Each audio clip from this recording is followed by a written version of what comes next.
What's up, everybody? Welcome to Tragic Mike. My name is Mike, and I'm here with Roy today. Roy, how are you doing? I'm doing pretty well. How are you? I'm all right. So, do you remember how we met?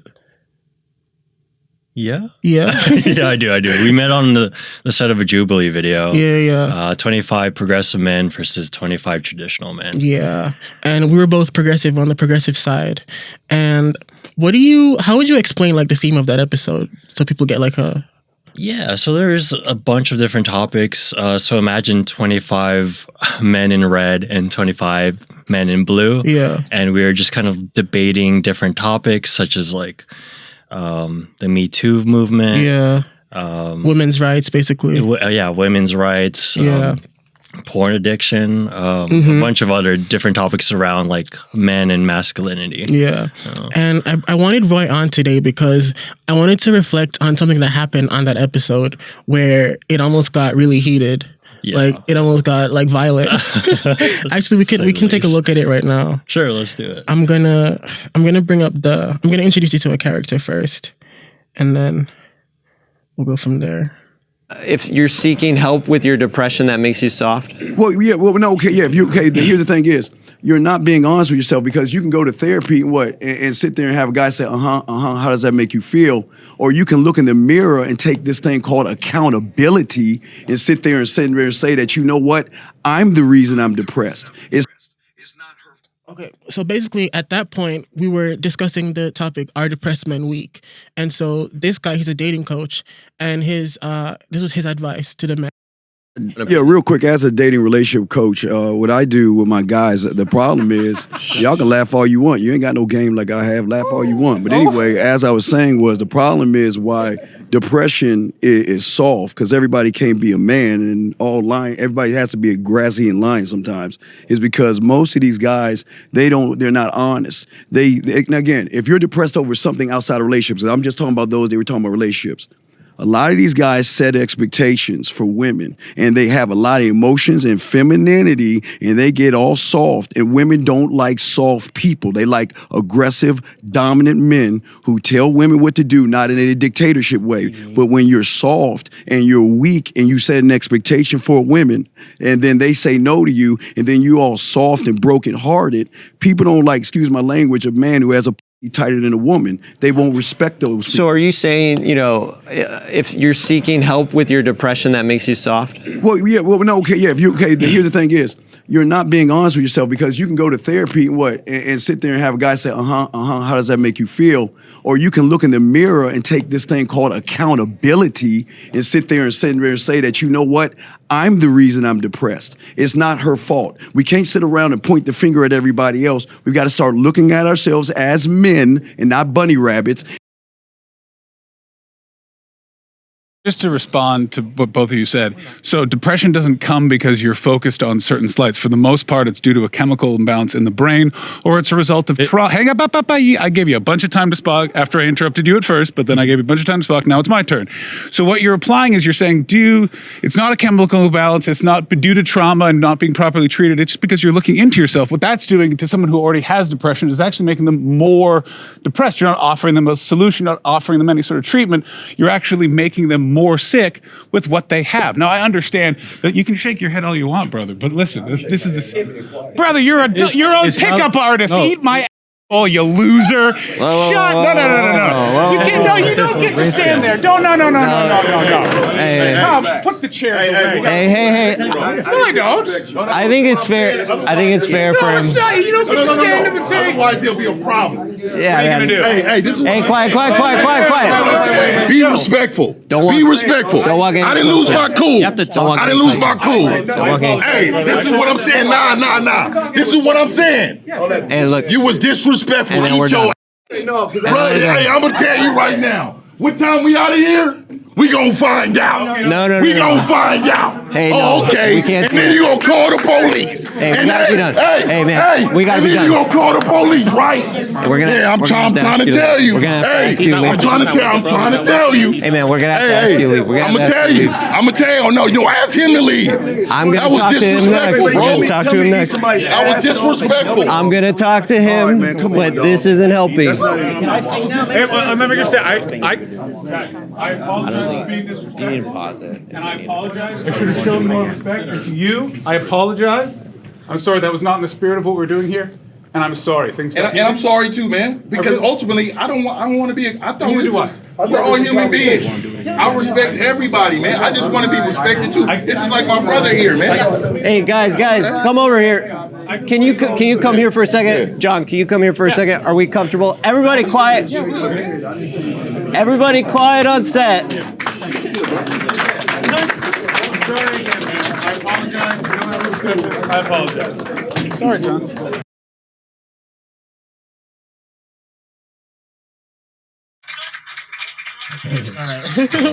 They're clapping. I was actually surprised that they kept that in the final episode. Yeah, I thought for sure they were gonna cut that out because I was like, one of the producers got like super heated. I don't know if you remember. Yeah, I remember. He came around and started yelling too. Like it was so chaotic. Like, shut up, shut up. Yeah, but. How'd you feel? I was actually like scared that like afterwards they would find each other in the parking lot or something. Oh, for real? Yeah, I was like, oh my gosh. I was like, I don't think anything's gonna happen. Like, you're gonna like risk jail time just to like fight over a YouTube video. It's crazy. I don't know. Yeah, I mean, one of the comments was like, oh, like this is proof that like men are emotional too. So I mean, it's true. We're also emotional beings. Yeah, but probably just more in like the toxic masculinity way. Do you think that exists? Toxic masculinity? Mm-hmm. I mean, yeah, there are definitely forms of it. I don't think all masculinity is toxic, but you know, like I think case in point right there, getting over emotional over words. That's funny that getting over emotional would be seen as like toxic masculinity because people tend to like see it as the opposite. Well, it depends on what emotion is there. I mean, like, I think men should cry more, for example. I think that's an emotion that should be, I think that's under emotional. Or, like, it's not like, people don't express it as much. Yeah. At least for men. But anger, I feel like, is a lot more acceptable. Yeah. For men, so. And I feel like that could be damaging, right? Because things could escalate far beyond what they need to be. And I think that's when it becomes toxic in that way. Yeah, exactly. Right. Because I don't think anybody's saying that like men shouldn't be aggressive or shouldn't be strong or express their anger. But there's a way to do it so that you're not trying to prove a point and it becomes harmful, you know? Yeah, exactly. Yeah. Okay, so I want to skip to the part where they asked us basically what we were willing to compromise on, what points we were willing to find a middle ground with the traditional guys. Okay. So I'm going to skip ahead to what I said, because in the end, I chose. Basically, I was being a pick-me. I wanted the alpha males to like me. So trying to play both sides. Yeah, I know. Man. So let me stand on business. No, I'm joking. No, you're right. I was like. I mean, I don't want to get ahead of myself, but do you regret doing that? What, switching sides? Yeah. Honestly, I think I was probably clip farming. Because I knew that like the screen time. I wanted the moment. But let's watch it first. Like, and we can talk about it. Okay, wait, hold on. Crap. Okay, so basically, at the end of the taping, they asked us who is more in the middle of traditional and progressive, and so I went up clip farming. I went up as one of the guys who could kind of see both sides, and this was my justification for that.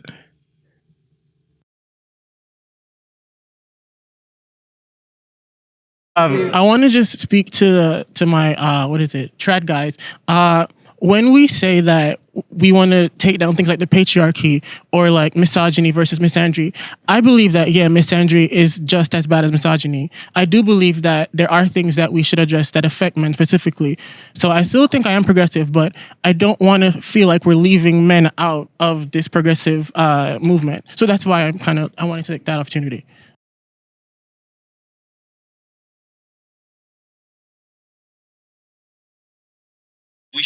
I want to ask you, Roy. Sure. I feel like right now, the time we're in, with what's seen as the rise of conservatism, do you feel like there's something that we did on the progressive side that was maybe too woke, or that maybe made people feel excluded? And you're like, no, we should have been woker. your face is like, no. I like woke. Woke 2.0 is back. No, but in our messaging, I feel like are we leaving people out, or what do you think? Yeah, I think there are ways to validate, I guess, the traditional side's feelings about men's mental health, men being more assertive. Like, tell them real quick that you're a political science major. Oh yeah, yeah. So as a political science major, like I've seen, like a rising issue with like men's rights, men's issues. I think men's issues is a valid thing to be concerned about. And I personally, as a progressive man, am concerned about men's issues. But I just don't like their approach.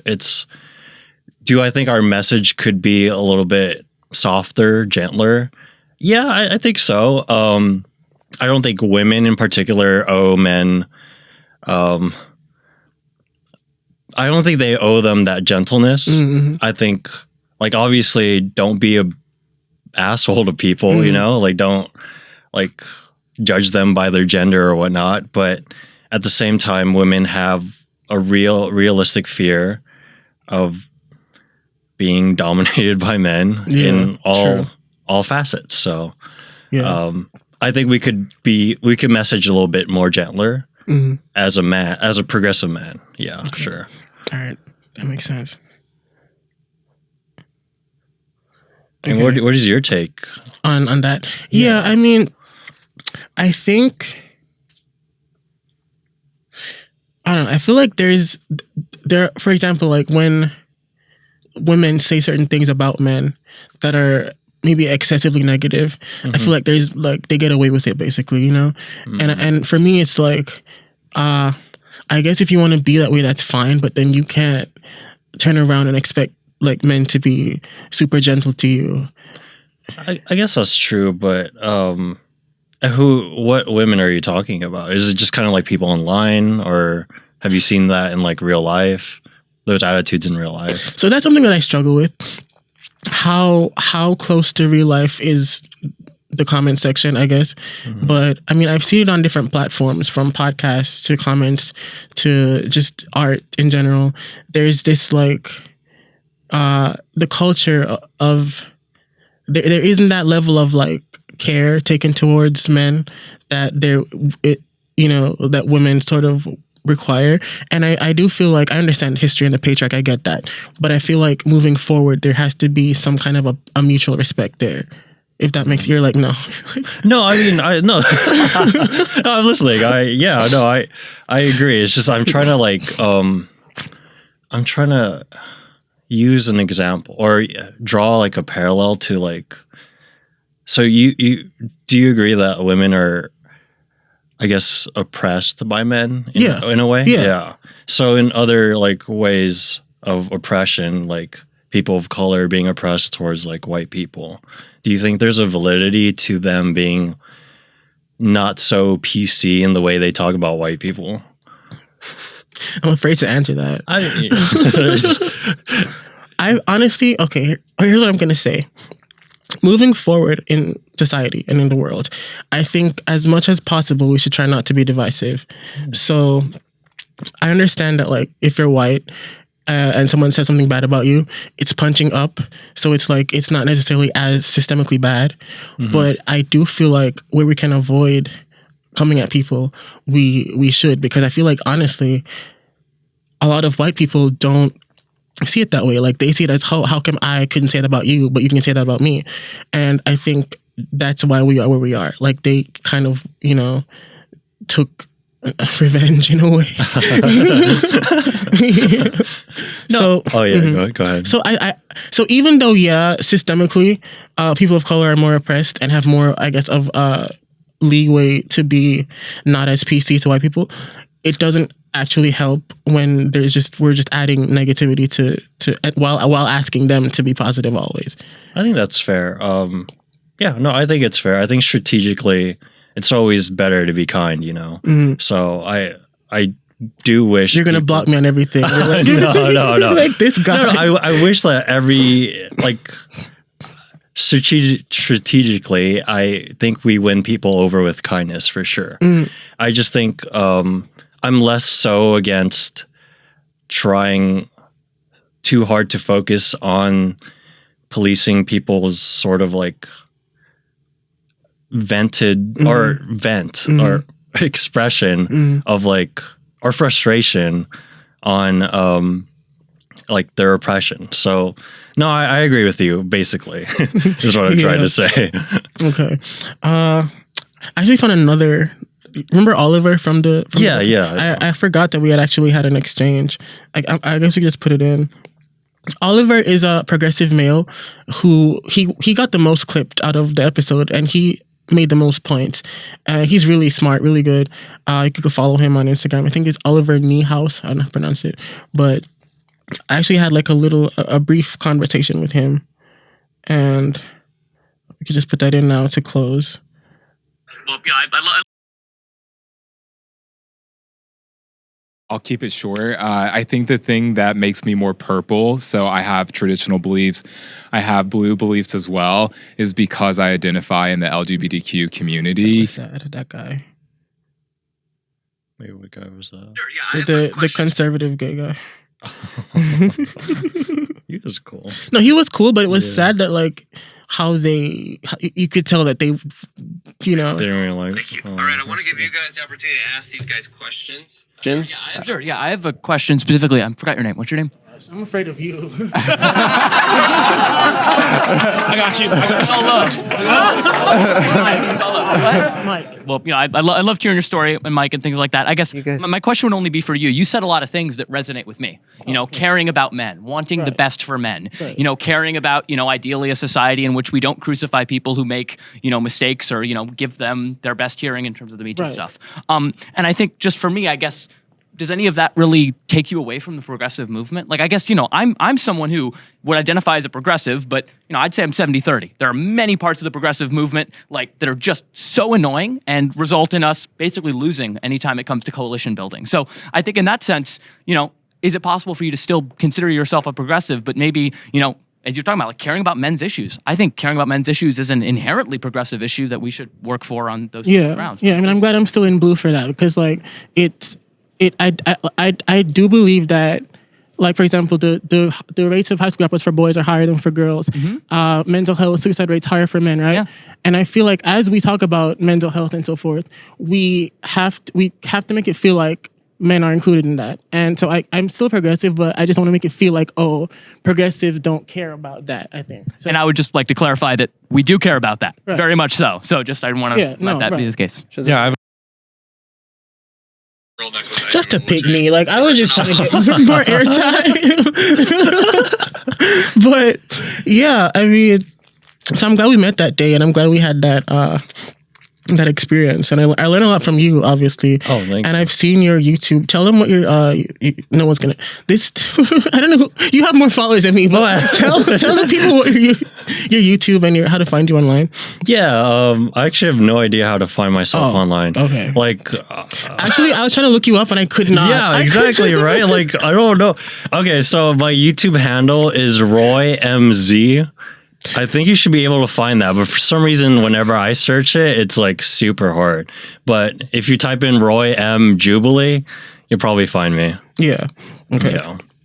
But if I actually tried to not get on board with the conservative wave, but I tried to see if there's anything out of it that I could like take and like maybe see what they were saying. And I remember watching the Menendez brothers, the series. Oh, okay. and thinking like, okay, well, I kind of like this like old money aesthetic that people are getting into, and I kind of like, you know, maybe I can see like sort of the at least the artistic part of it. I was trying to get into your face. Is sorry, am I judging? I can't hide my facial expression. I'm so sorry. No, it's okay. Like, yeah, like I said, I learned from you. So. Oh no worries. So much so to the point that I actually went as one of the Menendez brothers for Halloween. Oh. Wait, let me show you. I don't have you seen it? Probably not. No, I don't know. I don't know if you watched the show.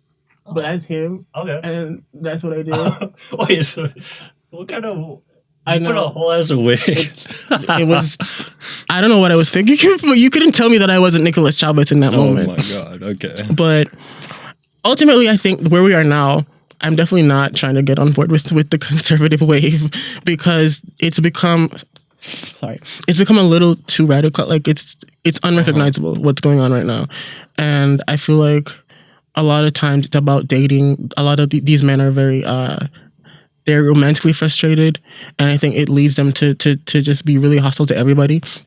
And I guess I could ask you, do you have any sort of advice for men like that who feel like, maybe there's something that they could do to make themselves more palatable to women, or maybe appeal to them more with progressive ideals? Yeah, I mean, one, I think if I had to say, I think conservatism or whatever traditional movement that's out there is not the answer to solve men's crisis. Yeah. But if you're a young man out there, you're not getting any women, not dating at all. You're so woke. No, I love it. I love it. I love it. Like Go, being go, go. PC. You can't get women, guys. No. No. So if you're struggling with women, I urge you to really kind of consider your relationships outside of the romantic sense. Are you a good friend to the people in your life? Do you have friends? I don't mean that in a judgmental. Is that about me? No. I mean, he gets women, by the way. Like, no, I don't. You're literally. Did you have a girl? I do have a girlfriend. I have one girlfriend. Woman, not women. Anyways, if you're struggling out there, I urge you to kind of like look inward and see what do you kind of like wish you were more proud of or confident in. Because I think a lot of dating is just being so proud or being so okay with yourself and being able to communicate yourself in like the most authentic way. Because that's really the only way you meet somebody who you're going to spend a lifetime with is meeting somebody you could be authentic with. And if you're not comfortable being authentic, I think you need to work on yourself in tangible ways. So if it means working out, go to the gym. If you want to work on your style, you could do that. If you want to work on your looks, go mog or something. No, I'm joking. Not that. No. Mew. God, I'm such a boomer. Mewing, not mogging. Okay. Anyways, yeah. So in terms of that,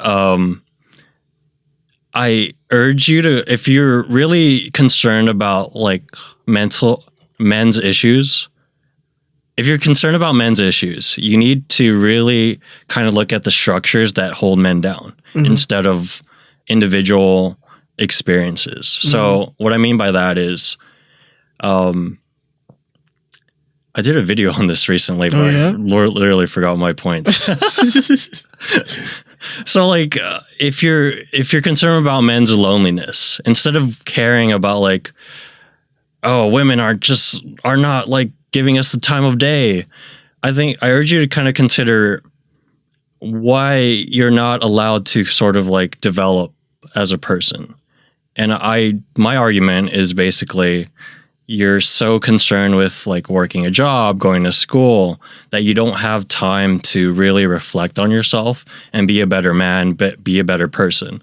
So if you want to fix that for society, I think you need to look at the structures that are holding men back instead of individual people. All right. Yeah. Thank you for that. Yeah. Okay. I don't know if that was coherent. No, that made sense. No. Okay. Yeah.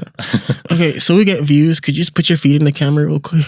I'm kidding. That was a joke. Anything for the views. Anything for views. So okay. I need to get a pedicure before I do that. Oh my gosh.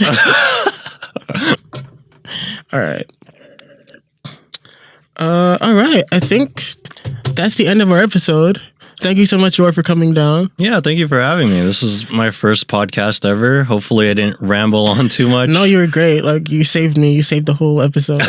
No. I was a mess today. But, I mean, we'll see what happens after this. Yeah. It was a lot of fun, and hopefully you keep going forward with this and keep having fun with it. You think that... Yeah. It wasn't a disaster? No. Maybe get YouTube Premium next time. Oh my gosh. True. No, yeah. Do you have YouTube Premium? I don't know. Okay, because I'm like, you're coming at me really hard over that. I'm trying to get sponsored here, okay? Oh, okay, true. No, I'm joking. All right.